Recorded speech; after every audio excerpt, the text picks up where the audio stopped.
بسم الله الرحمن الرحيم. الحمد لله وكفى وسلام على عباده الذين اصطفى. أما بعد فقد قال الله تبارك وتعالى في محكم كتابه بعد قوله أعوذ بالله من الشيطان الرجيم ومن يؤت الحكمة فقد أوتي خيرا كثيرا. وقال النبي صلى الله عليه وسلم فقيه واحد أشد على الشيطان من 1000 عابد، أو كما قال عليه الصلاة والسلام. سبحان ربك رب العزة عما يصفون، وسلام على المرسلين، والحمد لله رب العالمين. محترم او معزز زموږ د ټلګرام د چینل د دارالافتا ګډونوالو او مینوالو په همدې هیله چې جوړ روغ او د صحت جامې به په تن لري. محترم او معززو، حدیث مبارک کې راځي پیغمبر علیه الصلاة والسلام فرمایي دا دین چې دی امانت دی. تاسو وګورئ چې دغه امانت د چا څخه تاسو ترلاسه کوئ. خلاصه دا چې د هر کس څخه دین مزده کوي، هر کس کس ته مکشینی چې دغه په اړه باندې معلومات ونه لري، دغه په اړه باندې اطمینان ونه لري، او دغه امانت تاسو ته په صحیح طریقه باندې ونه سپاري. محترم او معززو مینوالو او ګډونوالو، دغه حدیث په بنا باندې ضرورت بولم چې خپل معرفت درته وکم. د دې دپاره چې ستاسو زموږ په نشراتو باندې باور پیدا سي، زموږ د تشخص او زموږ د علمي کچې او زموږ د نور معرفت په سبب سره تاسو ته اطمینان او باور حاصل سي، او زموږ څخه خپلې پوښتنې په ډاډه زړه باندې وکړي. محترمو حاضرینو او محترمو ګډونوالو، محترمو سامعینو، د پیغمبر علیه الصلاة والسلام حدیث مبارک دی چې اخر زمانه کې به زما امت په څه د پاسه 70 ډلو باندې وویشل سي، خو په دغو کې به ناجیه ډله چې د الله د عذاب څخه خلاصي هغه به اهل سنت والجماعت. تاسو ته بهتره معلومات دی چې اوس د اسلامي ډلو په نامو باندې فرق اسلامي دا تر چند اوښتې دي. بریلویان سته، پنجفیریان سته، سلفیان و وهابیان سته، قایدیانیان سته، نورې ډلې و ټپلې سته. لله الحمد زه دیوبندي عالم یم. دیوبندي په دې معنا باندې چې زموږ نظریه د دیوبند د علماو د نظریه سره موافقه ده. دارالعلوم دیوبند هندوستان کې یو لوی دینی مرکز دی. که په بل تعبیر باندې وایم په عجمي نړۍ کې یو لوی مرکز د دین چې ټول عجم باندې تړلی دي، د ټول عجم د پاره مأوا او مرجع ده، د ټول عالم عجمی د پاره یو د باور سرچینه ده. هغه دارالعلوم دیوبند ده چې په هندوستان کې وجود لري، موقعیت لري. دعا ورته کوم ترڅو چې دنیا آبادی الله دې آباد کړي. ما خپله د همدغه دارالعلوم دیوبند په یو شاخ کې چې دارالعلوم حقانیه ده د پېښور په نوشهر علاقه کې موقعیت لري، او یو لو عالمي یونیورسټي ده چې د ملکی خلکو په ګډون غیر ملکی هم پکښې، حتی یو وخت کې د ترکیه طالبان هم پکښې وه، یو وخت کې د تاجکستان طالبان هم پکښې وه، چې د پاکستان حالات برابر وه، افغاني خو بیخي ډیر پکښې وه. په همدغه عالمي یونیورسټۍ کې چې د دې بانی او موسس مولانا عبدالحق اکوړوي رحمه الله دی، چې دی خپل هم د دارالعلوم دیوبند خريج او فاضل دی. بیا چې پېښور ته راغلی خپل کلي و علاقې ته همدغه مدرسه یې فعاله کړې ده چې لله الحمد اوس د شاګردانو تعداد په زرهاو باندې دی، یعنی هغه داخل طالبان، لیلیه طالبان چې هر کال په همدغه مدرسه کې لیلیه اوسیږي، د دغه مدرسې زیر تعلیم دي، هغه په زرهاو دي. جالبه خدا ده، هغه طالبان چې هغه اخري کالی دستاربندي و دوره حدیث کوي، یو کال د هغو تعداد 2000 کسانو ته ورسېدی. اوس هم د اقتصادي مشکلاتو په بنا باندې د دې د لیلیه طالبانو تعداد په دومره انداز کې نه دی لکه څومره طالبان چې مراجعه ورته کوي. که چیرې همدغه مدرسه زموږ همدغه مادر علمي اقتصادي مشکلات ونه لري، په زرهاو کسان به په دې کې لیلیه اوسیږي. خو بیا د پاکستان حالات هم داسې دي چې نه غواړي غیر ملکي ته په دې کې داخله ورته ورکړي. په هر حال ما په همدغه مدرسه کې په 2002 کال باندې دوره حدیث مکمل کړې ده، الله په فضل باندې، او دستاربندي مې کړې ده چې په 2002 سنه کې الحمدلله د الله په فضل د همدغه لو عالمي یونیورسيټي دارالعلوم حقانیه اکوړه خټک د مدرسې څخه د مولوي په حیث باندې فارغ شوم. بیا مې 4 کاله په خپل شخصي مدرسه کې درس وکړ. تر هغه وروسته الله جل جلاله عمن والوه د حرمین شریفین زیارت او د حج سعادت را تنصیب کړي، والحمدلله علی ذلک. تر دې وروسته د الله خصوصي فضل و کرم و، ډیر ادب دی، واده مې درلودی، 2-3 اولادونه مې لرل، والدین مور و فلار مې دواړه په ډیر ضعیف حالت کې و چې بیا روان سوم مخ په پېښور باندې د دراسات العليا قسم التخصص فی الفقه، په بل تعبیر باندې چې د ابتدا درسونه وایم او د مفتی په حیث باندې خپل اساتذه دستاربندي راته وکړي. نو دا پروسه تقریبا تر 2010 کال پورې ورسېده چې 4 کاله ما بیا په همدغه مدرسه کې لیلیه تیر کړه. داسې خو به خود پیښه سوي چې په 3 میاشتو کې 4 میاشتو کې به یې وار کور ته په رخصتي باندې راغلم، هفته به مې زیات و کم په کور تېره کړي، خو بیرته به تللی یم. حتی کوم وخت چې د مفتیتوب دستاربندي کومه او د خپلو اساتذو په مبارکو لاسو باندې دستاربندي راته کیږي او فارغه کیږم، په دې وخت کې مې یو فتاوا هم ترتیب کړې وه چې د فتاوای فیضیې په نامه وه. الحمدلله هغه هم د پریس او چاپ څخه راووتله، د مسلمانانو د استفادې وړ وګرځېدله. خو متاسفانه چې په دې وخت کې چې زه لا کور ته نه یم را رسېدلی، زموږ والد صاحب مرحوم د دغه دارالفنا څخه دارالبقا ته رحلت وکړي چې ما د خپل والد صاحب مرحوم په جنازه کې شرکت نه وکړي، د ده په فاتحه کې مې شرکت نه وکړي، حتی د ده تر رحلت وروسته 1 میاشت وروسته را ورسېدم. بیرته مې په خپل کور و کلي و همدغه شخصي مدرسه کې چې هغه هم د دارالعلوم حقانیه زرغون کلي په نامه باندې یادېدله، په دې کې مې دیني خدمت ته پایچې را بډوالې. د الله فضل و کرم و، دارالافتا مو خلاصه کړه، درس تدریس روان سو چې په دې کې ګڼ مسلمانان به د خپلو شخصي خصومتونو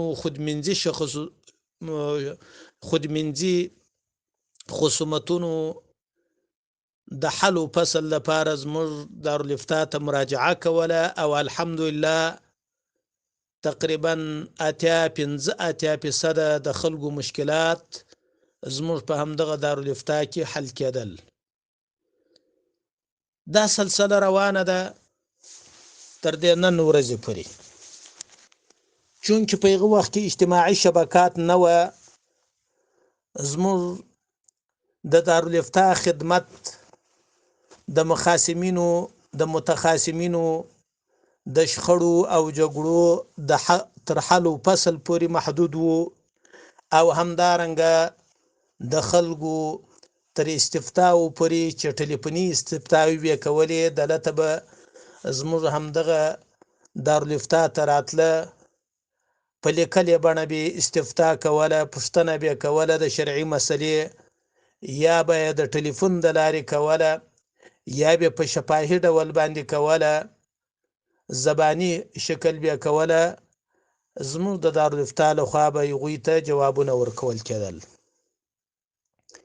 الحمدلله په دې ترڅ کې مې د وړې دورې درسونه شروع کړه چې الحمدلله 12 کاله ما مسلسل وړه دوره درس کړې ده او د دې سره سره الحمدلله 14 کاله مې د تخصص درسونه نورو شاګردان ته ویلي دي چې په نتیجه کې مې د الله په فضل سره یغو ته د ستاربندۍ ورکړي دي او هغه اوس مفتیان دي او الحمدلله د خلکو مشکلات د یغو په سبب سره حل او فصل کیږي. او د دې سره سره تقریبا 10 کاله به زیاتو کم کیږي چې اسلامی رسنۍ ده د تعلیم الاسلام رادیو په نامه باندې چې په نت کې خو په ټوله نړۍ کې فعالیت لري او همدارنګه د افغانستان په ډیرو غټو ولایاتو کې فعالیت لري، نشرات لري. مسلمانان د نشراتو څخه برخمن دي چې اوس د مرکز کابل په شمول تقریبا په 12 ولایاتو کې د دوی څانګې فعال دي او نشرات لري. لله الحمد تقریبا 10 کاله به مسلسل کیږي چې په همدغه رسنۍ کې الله استخدام کړم او په هلمند کې چې کومه څانګه ده د دې د دارالفتاء مسؤلیت زما په ذمه باندې دی. حتی مسلمانان چې کوم شرعي پوښتنې لري زنانه او مردانه د یغو پوښتنې موږ د یو خبرونې د لارې جوابوو چې د یغې خبرونې نوم دی شرعي پوښتنې او د هغو جوابونه او همدارنګه کتبي ډول چې کومې استفتاوي همدغه زموږ د هلمند د رادیو څانګې ترازی هغه هم الحمدلله زما تر قلم وزي او یغو ته جوابونه ورکول کیږي. الله ته سوال کوم چې الله دې په خپل دربار قبول او مقبول وګرځي. په دوو مخکنی ویسونو کې می تر ډیره حد خپل تحصیلي معلومات تر سره شریک کړه. اوس بیا غواړم په همدغه ویس کې کوم خدمتونه چې زموږ روان دي دغه په اړه باندې معلومات تر درکم او بیا شخصي معلومات تر سره شریک کم. محترم او معززو الحمدلله تقریبا د 2 کلونو راځي زما خپلې 2 مدرسې فعال دي چې د دواړو سرپرستی الله دغه سرپرستی ویاړ ما ترا کړی دی چې یو مردانه څنګه ده او یو ښځینه څنګه ده. مردانه څنګه الحمدلله تر وړې دورې پورې درسونه پکښ روان دي. حتی د فقه تخصص او د ابتدا درس دا هم پکښ رواني. هر کال الحمدلله فارغین لرو، جلسه لرو، سالانه جلسه لرو او زنانه څنګه چې د الحمدلله په یغه کې اوس په الحاله زیاتو کم 200 ښځینه شاګردان زیر تعلیم دي چې هر کال الحمدلله په لسهاو زموږ ښځینه د مدرسې شاګردان هغو ته خمار فضیلت ورکول کیږي، هغو ته د خمار فضیلت ویاړ ورکول کیږي. هغه د عزت او د وقار او د قرأت او تجوید او د نورو دیني علومو د فراغت ټکرای او پوړنۍ په سر کوي. هر کال الحمدلله دغه جلسه لرو چې د مردانه او زنانه او فارغینو په شمول الحمدلله په لسهاو شاګردان فارغین په دې جلسه کې د مسلمانانو خدمت ته عرضه کوو او د مسلمانانو د خدمت جوګه ګرځي. محترم او معززو، د دې سره الحمدلله زما تقریبا 15 مخطوطې 15 دانې چپټرونه 15 دانې کتابونه الحمدلله څوک چاپ شده څوک ناچاپه پراته دي موجود دي چې د الله د تقدیر سره سم به وخت په وخت د مسلمانانو استفادې ته وړاندې کیږي چې په یغو کې څه چاپ سوي دي او څه لا تر اوسه دغسې مخطوطې پرتې دي. ورسره الحمدلله په اجتماعي شبکاتو کې زموږ فعالیت او نشرات روان دي چې لله الحمد د واتساپ په شبکه کې فعالیت لرو، همدارنګه په ټلګرام چینلونو ګروپانو کې نشرات لرو، همدارنګه د یوټیوب چینل کې نشرات لرو. لله الحمد 14 دانې د واتساپ ګروپان لرو چې په هر ګروپ کې الحمدلله زر کسان زیاتو کم را سره دي. جالب خلادا ده لکه څنګه چې موږ د محترمو نارینه وړونو مشکلاتو ته وخت ورکړی، موقع مو ورته مساعده کړې، زمینه سازي مو کړې د الله په توفیق باندې، همدارنګه مو د خپلو مسلمانانو پتمنو عزتمنو خوندو او مندو لپاره یو علاهده ګروپ تیار کړی دی چې د واتساپ کمیونټي په نامه باندې ګروپ دی چې په دې کې د زنانو پرته بل څوک نسته را سره. دا داسې ګروپ دی شاید تاسو به ډیر په اړه باندې معلومات لرئ، ما سوا د اډمین څخه او ما سوا د آټ شخص څخه بل څوک نه سره ویني. یوه زنانه د بلې زنانه اواز نسی اوریدلی، د بل چا سره نسی شریکولی، یوه زنانه د بلې زنانه لمبر آیډي نسی اخیستلی، بل چا ته نسی ورکولی. چې لله الحمد تقریبا 100 کسان زموږ خوندې او مندې په دې ګروپ کې زموږ د نشراتو څخه برخمنې دي چې داخل افغانستان کې او د نورو خارجي ممالکو څخه زموږ سره په همدغه ګروپ کې اړ دي او زموږ د نشراتو څخه دوی خپل هغه علمي تنده خوړوبوي. او همدارنګه الحمدلله 11 دانې د واتساپ ګروپونه نور لرو چې هغه د بشپړ لمانځه یا د لمانځه د زده کړې په نامه سره دي چې په دې کې تقریبا په هر ګروپ کې زر کسان دي را سره. او همدارنګه 2 دانې د ټلګرام چینلونه لرو چې په یو کې الحمدلله 12,000 کسان را سره دي چې زموږ د نشراتو څخه الحمدلله برخمن دي. او همدغه ګروپ یا دغه چینل چې تاسو وس زموږ سره په دې کې اړ یاست، زموږ د نشراتو څخه برخمن یاست، الحمدلله 6,000 کسانو ته تعداد رسیږي. او لله الحمد یوټیوب کې زموږ نشرات روان دي. کدا درته وایم چې ډیر نور ملګري د ګروپانو اډمینان هغه زموږ سره مستقیم په رابطه کې دي. زموږ د دارالافتا دغه اجتماعي شبکاتو د دارالافتا چې نوم یې دی دارالافتا فیض العلوم حقانیه، د دې نشرات زموږ په اجازه باندې اخلي، په خپلو ګروپانو کې شایع کوي، د یغو خوشمار نسته را سره. حتی ډیر ګروپان وینو وخت په وخت باندې خبریږو چې زموږ نشرات کاپی کوي او په خپلو ګروپانو کې نشروي. دا د الله خصوصي فضل دی. ذلك فضل الله يؤتيه من يشاء والله ذو الفضل العظيم. این سعادت بزوری بازونی ستا نبخشد خداوند بخشندره. دا الله د دغه نعمت 1000 بار شکر گزاریم.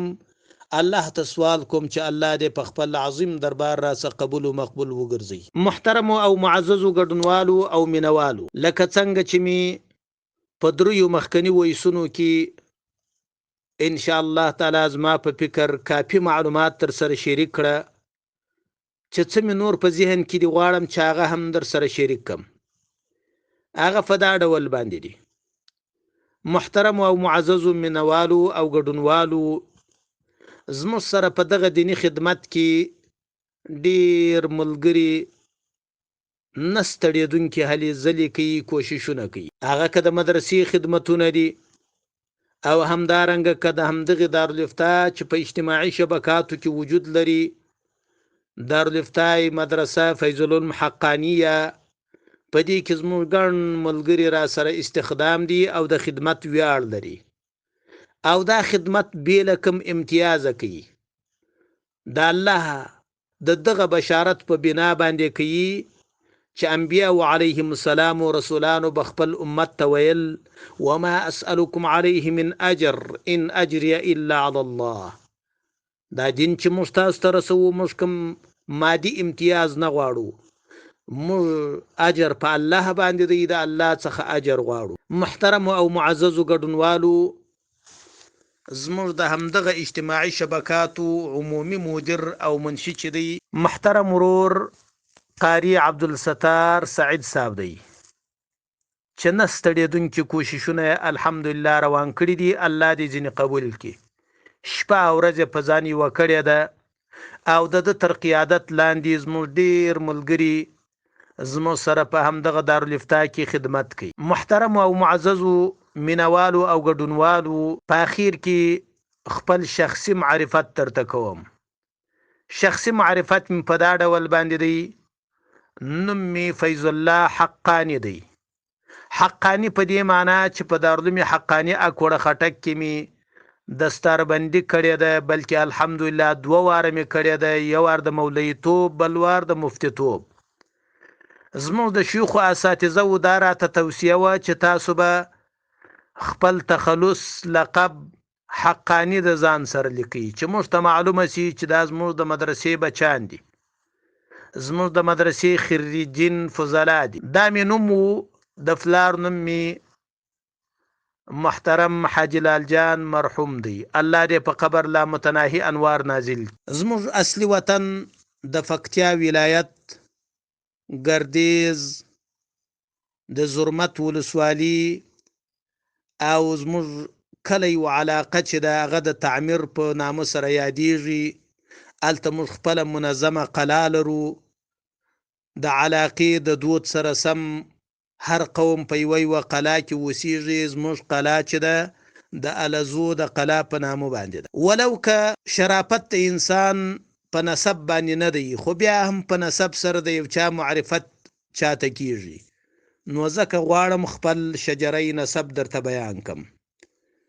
موږ په قوم باندې سلیمان خیل یو، سلیمان خیلو کې صالح خیل یو، انور به پسې پرېږدو ځکه هغه سلسله سره اوږدېږي.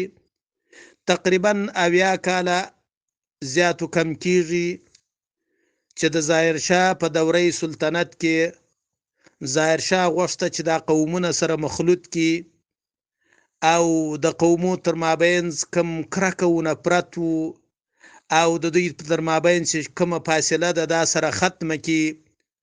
نو د ډیرو ګڼو ولایاتو میشت خلک قومونه هغه د هلمند ولایت ته او نور ولایاتو ته را انتقال کړه. زموږ والد صاحب مرحوم او زموږ حاجی کاکا مرحوم چې حاجی ګلان نومېدی، دا هم د دغه انتقال په پروسه کې د پکتیا د ولایت څخه د ګردیز څخه هلمند ولایت ته را انتقال شو. دلته د ناقلیت مځکې و فورمې ورته ورکول شوې. نو اوس زموږ زندگی په الحاله دلته ده، ولو کومو قریبان هلته په پکتیا ولایت کې دي، حتی خپله ځمکه هلته لرو الحمدلله، خو اوس د دې ځای بلل کېږو. او الحمدلله 2 ورونه لرم چې زه میانزوی یم، یو تر ما مشر دی یو تر ما کشر دی. مشر مرور می حضرت مولانا عبدالله جان حقانی صاحب دی چې هغه هم په پېښور کې کوم زما چې مادر علمي ده دارالعلوم حقانی اکوړه خټک هغه کې ده هم دستاربندي کړې ده. او 22 کاله الحمدلله مسلسل نور مولیانو ته دستاربندي ورکړي دي چې هر کال دوره حدیث کتابونه ورسره وي. صف کالم الحمدلله همدغه پروسه روانه ده او د کال په اخیر کې به دستاربندي ورته کوي، جلسه به وي. بل می کشر رور دی چې مولانا عبید الله حقانی صاحب دی، الحمدلله دا حسن اتفاق دی چې هغه هم په دارالعلوم حقانی اکوړه خټک پېښور کې هم کوم مادر علمي چې زموږ دوه دی، د هغه همدغه مادر علمي دی او دغه مو استادان دي، دا مو مشرب او دا مو مسلک دی. درې وړونه یو الحمدلله، درې سره علما یو، په هر یو باندې الحمدلله زما په دې نور دوه وړونو باندې یو مستقله مدرسه فعاله ده. نو دا زموږ شخصي معرفت او په اخر کې یو غوښتنه در څخه کوم، غوښتنه مې دا ده لکه مخکې چې مول موږ هیڅ مادي امتیاز نه غواړو، یوه غوښتنه ستاسو څخه لرو، هغه دا ده چې موږ په خپلو نیکو دعاګانو کې یاد ساتئ. زه تاسو ته دعا کوم ستاسو برکت دی چې الله موږ د دین خدمت ته آماده کړي یو، ستاسو په سبب سره الله زموږ څخه د دین د نشر و اشاعت لوی خدمت اخلي، لوی خدمت را نصیب کړی دی. الله مو په مال اولاد عبادت تقوا دیانت کې برکت کا، لکه څنګه چې په دې پانی دنیا کې په همدغه زنجیر و کړی باندې سره پیوند یو، سره وندر یو، الله مو دې په قیامت کې په جنت کې د همدغه مبارک زنجیر په سبب سره یو ځای کی. او خاص الخاص زموږ د دغه اجتماعي شبکاتو چې کومه دارالافتا ده، دارالافتا فیض العلوم حقانیه، د دې چې څومره خادمان دي، یغو ټولو ته تاسو به هم دعاوې کوئ، زه هم ورته کوم، الله دې په مال اولاد عبادت تقوا دیانت کې برکت کی. بالخصوص محترم سعید صاحب ته خصوصي دعا کوم چې زموږ د دارالافتا عمومي مدیر دی، زموږ د نشراتو عمومي مدیر دی، چې د برکت دی چې زموږ نشرات الحمدلله د دنیا ګوټ ګوټ ته ورسېدل، د دنیا مسلمانان زنانه او مردانه داخل افغانستان کې او په خارجي ممالکو کې زموږ د نشرات څخه برخمن دي، دا د دوی برکت دی. پښتو متل دی وای چې خان یې په یاران یې، که یاران نه یې تورې خاورې د بیابان یې. دعا ورته کوم الله دې په مال اولاد عبادت تقوا دیانت کې برکت کی، الله دې دغه ستر خدمت نیکه بدله په دنیا او آخرت کې ورته ورکړي زما سره، الله دې دغه ستر خدمت په برکت د دوزخ د اور نجات زموږ تاسو ټول سره ورته نصیب کی، الله دې د جنت دخول ورته نصیب کی، الله دې د الله رضا ټول تر نصیب کی. نور مو قیمتي او شایسته وخت ننسم، د دین او د دنیا په چارو کې بریالیتوب درته غواړم، الله مو د دنیا او د آخرت سعادت نصیب کا، الله مو خوشاله زندگی د الله د دین په خدمت کې او د الله په عبادت کې نصیب وګرځوه. په همدې هیله ستاسو ورور مفتی فیض الله حقانیم ستاسو د دعا په تمه باندې يم، په دعاګانو کې مو یاد ساتئ، موږ به تاسو ته دعاوې کوو. والسلام علیکم ورحمة الله وبرکاته.